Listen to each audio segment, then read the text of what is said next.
बिस्मिल्लाहिर्रहमानिर्रहीम। एक ख़ास अमल आज मैं आपको बताने जा रहा हूँ कि जो औरत अपने अगर घर में करती है तो इंशाअल्लाह उसका बड़ा फ़ायदा होता है। ऐसा अमल कि जिससे बरकत हो, ऐसा अमल कि जिससे फ़ायदा हो, वो बताना चाहिए।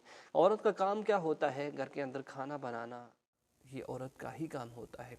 अगर रिज़्क़ के अंदर थोड़ी बहुत तंगी है, पूरा नहीं हो रहा, तो इंशाअल्लाह औरत इसको अपना मामूल बना ले। इंशाअल्लाह जितना भी खाना बनेगा, जितने भी पैसे आएंगे, उनके अंदर, घर के अंदर बरकत होगी। तो ज़रूर प्यारे साथियों, जितने भी नए सुनने वाले हैं ज़रूर चैनल को सब्सक्राइब कर लें और वीडियो को लाइक ज़रूर कर दें और अपनी ज़ौजे मोहतरमा को ज़रूर इस वीडियो को सेंड करें ताकि वो देखकर इस पे अमल करें। इंशाअल्लाह घर में बेबहा रिज़्क़ का इजाफ़ा होगा। तो करना क्या है प्यारे साथियों, औरत के लिए ये अमल है कि सबसे पहले घर के अंदर औरत जो है कसरत के साथ इस्तिग़फ़ार करती रहे, और इस्तिग़फ़ार जब करेगी तो इसका भी बहुत ज़्यादा फ़ायदा होगा। कुरान पाक की सूरह नूह के अंदर भी बताया है कि जब आप कसरत के साथ इस्तिग़फ़ार करोगे तो अल्लाह रब्बुल इज़्ज़त आपको बहुत ज़्यादा रिज़्क़ अता फ़रमाएंगे।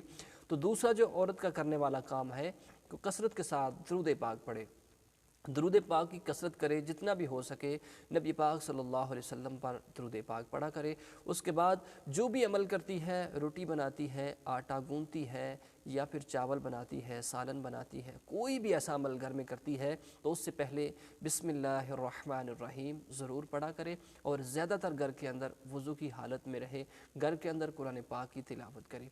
ये ऐसे अमल हैं कि जिनसे रिज़्क़ के अंदर बहुत सारा इजाफ़ा होता है। अल्लाह जल्ल शानहू हम सबको नेक व सालिहा अमल करने की तौफ़ीक़ अता फ़रमाए। शुक्रिया।